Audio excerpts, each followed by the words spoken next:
მერცხლა დაგლისოთ, გაგაძლევთ, გაგახაროთ, მშვიდობით გაზიაროთ დღეს. რა თქმა უნდა, უამრავი ბრძოლები გვაქვს ყველა ადამიანები ვართ და ბუნებრივია რომ ბრძოლები გვექნება. ესეც უნდა იყოს. ეს ტესტია, ბრძოლა არის ტესტი. ვარ გიხარ თუ არ ვარ გიხარ. როგორ შეძლებ გაძლებას, უძლებ თუ არა. ეს ბრძოლა შეტევებია, თავდასხმებია სულიერი. მენტალური, ემოციონალური, ხორციელი ახლა სხვა არ კიდე. მაგრამ მენტალური თავდასხმები, ემოციონალური ზრახვითი და ასე შემდეგ თავდასხმები. სამივე სიფტყეზე, ზრახვით სიფტყეზე, მეტყველებით სიფტყეზე და ქმედებით სიფტყეზე. სამივეზე მოდის შეტევა ადამიანს. განსაკუთრებით მარხვის წინ. მარხვაშიც არ გვაკლია, მაგრამ მარხვის წინ და მარხვის მერე უფრო მძაფდება ხოლმე. მარხვაში მაინც რაღაცნაირად დაცულია უფრო ადამიანი. ყოველ შემთხვევაში სხვადასხვა ვერსიებია, მაგრამ ესეც შეიძლება ითქვას. მაგრამ ეს შეტევები ჩვენ კი არ გვასუსტებს, როგორც მორწმუნე ადამიანებს. ეს შეტევები ჩვენ პირიქით გვაძლიერებს. გვაძლიერებს თუ იმ შემთხვევაში გვაძლიერებს, თუ ჩვენ არ დავყრით ფარხმას. თუ ჩვენ არ ვიქნებით სუსტი, თუ ჩვენ არ დავნებდებით ამ ბრძოლას. ბრძოლელი და უპრობლემო ვინა ვარ, ოსაფუთა სიცის ხალხი ვარ, ყველა გაჭირვება, ბრძოლა, კრიზისი, სულიერ თუ ხორციელი ტოქსინები, ყველანაირი ემოციონალური თუ მენტალური შეტევები ხორციელდება ჩვენზე, მაგრამ თუ არ დავყრით ფარხმას და იქნებით ძლიერად, მაშინ გაძლიერებული ეს ყველაფერი არ აუშავს, მნიშვნელობა მაშინ აღარ აქვს. აზრს გამოიტან მაშინ და აზრს გამოიტან მაშინ, როცა გაიაზრებ და იგავარაკს გამოიტან თუ რა რისთვის იყო. ამიტომ მენტალური, ფსიქიური შეტევები ცდილობენ ადამიანი დააბრუნონ ახალ მდგომარეობას კი არ აძლევენ. ძველ მდგომარეობაში, ჩამორჩენილ მდგომარეობაში რო იყო, ცუდად რო იყო. იმ მდგომარეობაში უნდათ რომ დააბრუნონ ამ ბრძოლას, თორე იმ ბრძოლას რა მიზანი აქვს, რომ შენ ისევ თავიდან საწყის მდგომარეობაში, ჩამორჩენილ მდგომარეობაში დაგაბრუნოს და შენ გაუბედურებული ისევ რაც მიაღწია და თუ რამე ღმერთმა მოგცა მადლი, გააფლანგო, გაფანტო და კვლავ ნულოვან მდგომარეობაში ყოფნა ისევ თავიდან დაიწყო. გასაგებია, როცა ესეთ მდგომარეობაში აღმოჩნდები, უნდა დაიწყო, სხვა რა გაეწყობა, მაგრამ გასასურველია, რომ ასეთ მდგომარეობაში აღმოჩნდე. ამიტომ უნდა ფრთხილად იყო, რომ იმ ძველ მდგომარეობაში, კრიზისულ მდგომარეობაში, გაჭირებულ მდგომარეობაში კი არ დაბრუნდე, ცოტა უფრო წინ წახვიდე და შეინარჩუნო მადლი.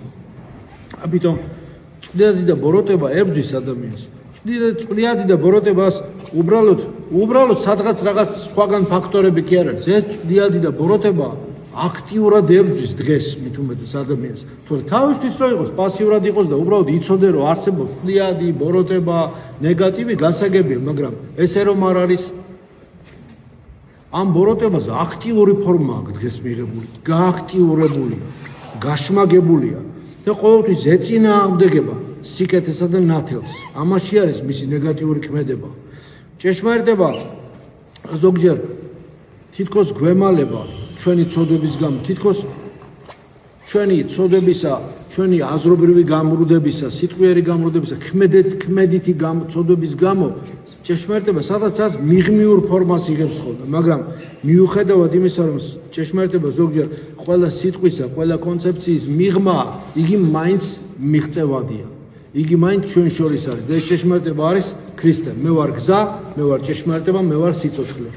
აი ეს არის ჭეშმარიტება, ქრისტეა, თვითონ ჭეშმარიტება. ამიტომ ჭეშმარიტება რაც არ უნდა ჩვენ მოგვეჩვენოთ ჩვენი ცოდვების გამო, მიღმა 900 და არა ვამბობთ კიდევ ქრისტე არის ჩვენ შორის და პასუხობთ რას? არც და იყოს, იმიტომ რომ ჭეშმარიტება ჩვენ შორის არის, ჩვენშიც არის. უბრალოდ ეს სხივი, ეს ნათელი, ეს ხატებაა ჭეშმარიტება ჩვენშია. უბრალოდ საქმე იმაშია, რამდენად შენ აცნობიერებ მას, რამდენად შენ შეისიცხურცებ და რამდენად შენ თვალხილული ხარ ამ ჭეშმარიტების მიმართ.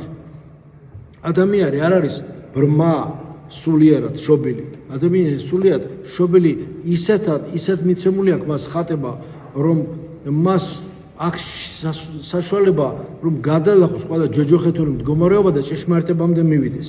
ადამიანი ისეთი არსება, რომელსაც აქვს უნარჩვევა იმისა, რომ ყველა დაბყოლება, ჭეშმარიტებისაგან მიმავალი დაბყოლება, რომელსაც ეს სოფელი უღუბავს და უბლოკავს და ამ სოფელს, აბა სოფლის ზალებს, ბნელეთის ზალებს თავარ სამასოფლოს არ უნდა რომ ადამიანი ჭეშმარიტებასთან მივიდეს. როდესაც ადამიანი გაიხსნება, როცა ადამიანი გონებით გაიხსნება, გულით გაიხსნება, როცა ადამიანი ცნობიერება გამოიღვიძებს და ღმერთს გააცნობიერებს, საშინელი აღზრდა, საშინელი პროტესტი იღზრება ბოროტ ძალებში, რომ მოაშორონ ადამიანი, დააბრუნონ ძველ მდგომარეობაში, მიდის მასზე ბრძოლა. ყოველთვის პროგრესი, წინსვლა ადამიანის არ აწყობს ბოროტ ძალას ყოველთვის ცდილობს რომ არასწორ, არა მართალ გზაზე გადაიყვანოს. და ეს ძალები, ეს რაღაც არქეტიპული ძალები ალბათ ეს ბოროტი ძალები, რომელსაც თავის სახელები აქვს და ახლა აღარ ჩამოთვლეს დიდი თემაა და მძიმე თემაა საკმაოდ ცდილობენ რომ ადამიანში დესტრუქცია შეიტანონ. ამიტომ თვითონ რეალობა, ჩვენი რეალობა საკმაოდ რთულია, პოსტსაბჭოთა რეალობას მით უმეტეს ძალიან რთული, ისედაც რთულია რეალობა, მაგრამ ჩვენ მით უმეტეს ამ პოსტსაბჭოთა სივრცის ხალხს ძალიან მძიმე რეალობაში გვიწევს ცხოვრება. არა ერთგვაროვან, რთულ ქსოვილში გვიწევს ცხოვრება. მე ამას თავისი დაკვირთვა აქვს, რომ ადამიანი როდესაც აკვირდები და შენ ცხოვრებაში უფრო ღრმავდები, შეიცან თავი შენი და ასე შემდეგ, ხომ? და შეიცან თავი შენი, ხომ? ქრისტეში და ასე შემდეგ, როცა ამას იწყებ და სამი წერტილი.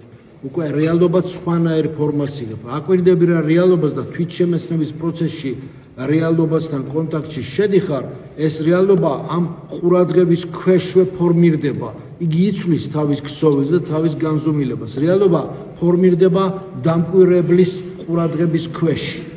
რეალობა ფორმირდება მაშინ და კონსტრუირდება მაშინ, როდესაც მას აკვირდები და მიიღებს ისეთ ფორმას, რანაირი ცნობიერება შენ გაქვს. უყურებ მას მორწმუნის და ქრისტეს თვალებით, უყურებ მას ქრისტეს გონებით, ჭრეთ მას ქრისტეს მზერით, მაშინ იგი დადებით ფორმას, პოზიტიურ ფორმას იღებს. უყურებ მას გასაცოდავებული, შეშინებული, დაფეთებული, რაც არ უნდა იყოს, ხნედ უნდა იყოს, ამიტომ სარწმუნება, სასვეობა და სიყვარული. უყურებ მას უსიყვარულოდ, იგი უსიყვარულობასვე გივლენს და გაბყოლებს. უყურებ მას სიყვარულით, უყურებ მას იმედით, იგი იმედს გაძლევს და სიყვარულით გპასუხობს. შენდობით უყურებ და პატიებით შენდობასვე და სულიერ შვებასა და გახსნას იღებ და მოგეშვება ეს სიმძიმე და ეს ტვირთი, რომელიც ესე ზოგზე ფიზიკურად გზნობთ გულზე, სიმძიმეს, თითქოს რაღაცა გვაწევს გულზე, თითქოს რაღაც სულიერი ჟანგბადი, რომელიც შეგვიძლია შევისუნთქოთ, ვერ ვსუნთქავ და რაღაცა გვაკლია სულიერი მეორე სუნთქვა, რომელიც უნდა გაიხსნას. და ეს ყველაფერი მოდის იქიდან, რომ შენ ეს ბოროტი ძალა კრავს და ნაწილობრივ შეპყრობილებას იწვევს შენში. კრავს და ეს რეალობა შენში იცვლება და ილუზიურ სახეს იღებს. იმიტომ კი არა ეს ილუზია, შენ აღიქვამ მას დეფორმირებულად. შენი სულიერი ცოდვებისა, შენი ემოციონალური ცოდვების, შენი ხორციელი ცოდვების გამო ისეთი ფილტრები შემოდის, რომ რეალობასთან ისეთი ბუფერები შემოდის, რომ შენ ამ რეალობას ვეღარ აღიქვამ ისე, როგორც უნდა აღიქვამდე. მაგრამ იდეალს უფალდეს საყურელ არიან საქმენი მისნი. სიყვარული არსებობს ამის სამალი. ეს არის ქრისტეს მიერ სიყვარული. აი დღეს რომ მეზიარებთ ეს სიყვარული გაიხსნება თქვენს გულსა და გონებაში. სიყვარული ხო ვიცით ჩვენ რომ ეს ქრისტეს მიერ სიყვარული წამალია ყოველივე რაც ამ ნეგატივს რაც ეს ნეგატივი ვახსენე და არ მინდა ხამ ნეგატივზე აქცენტი და ამის ანალიზი კიდე, მაგრამ ის სიყვარული რომელიც ჩვენ ვიცით, რომელიც არ უნდა დავკარგოთ, იმიტომ რომ ქრისტე ამ სიყვარულს გვაძლევს და ამ სიყვარულს გვიძლიერებს, როცა ჩვენ ვეზიარებით და ზუსტად რაც ჩვენი ცოდვებით დავანგრიეთ ჩვენ სულში და იმ ნანგრევებზე სიყვარული ახალ ადამიანს, ახალ შენობას აშენებს და მას მოფრთხილება უნდა ამ სიყვარულს. და ესე უნდა ვიყოთ ამ სიყვარულში. ეს სიყვარული ყველაფრის მკურნალი და ყველაფრის წამალია. ადამიანი არის ისეთი არსება, რომელსაც მრავალი ნაყოფის გამოგება შეუძლია და ევალება. 9 ნიჭი მიეცა სულიწმინდისაგან და რამდენი უნდა? 7 ნიჭი მიეცა სულიწმინდისაგან და 9 ნაყოფი უნდა გამოიღოს, ხო? აი ეს არის დიდი ჩვენთვის დავალება. ამიტომ საწინააღმდეგო როგორც აღნიშნე, უამრავი ხილული, უხილავი ძალა მოქმედებს, მაგრამ ჩვენ რისი ქრისტიანები ვართ? უფალს ვევედრებით რა, ამ სიყვარულით ღვთისადმი, იმედით ღვთისადმი, სარწმუნოებით ჭეშმარიტი, რომელიცაც მილიარდობით ადამიანი უთვალავი ხარ, თვალს სტატისტიკას არ აქვს, მნიშვნელობა ხო აცხოვნა, ჩვენც მათ შორის კიდევ ვიქნები და ჩვენც უკვე აქ მიწაზე ღმერთთან ერთად ყოფნი ამ სიმშვიდეს და სიმსუბუქეს მიიღებს. სულ მახსენდება ეს სიტყვები. ისწავლეთ შემგალო ქრისტე როგორ ამბობს ხო? არამედ 7 ვარ და დაბალ გულით ეს მოგეხსნება ეს სიმძიმე. ეს სიტლანქე, ეს სიხენეშე, ეს ის ცუდი რაც გიშლის რომ ადამიანთან, ღმერთთან, ადამიანთან, საკუთარ თავთანაც ბუნებრივ, ღვთაებრივ მადლის მიერ ურთიერთობაში იყო ის, როგორც ღმერთს უნდა რომ იყო ისეთი. და 7-დან დაბალი გულით რო იქნები, გზაც რა თქმა უნდა ისედაც ხსნილია, უფლის გახსნის მიჩაკეტავს. და შენთვის ეს ვიწრო, მაგრამ მაცხოვნებელი გზა უფრო მსუბუქი და თბილი გახდება, რასაც ყველას გისურვებთ.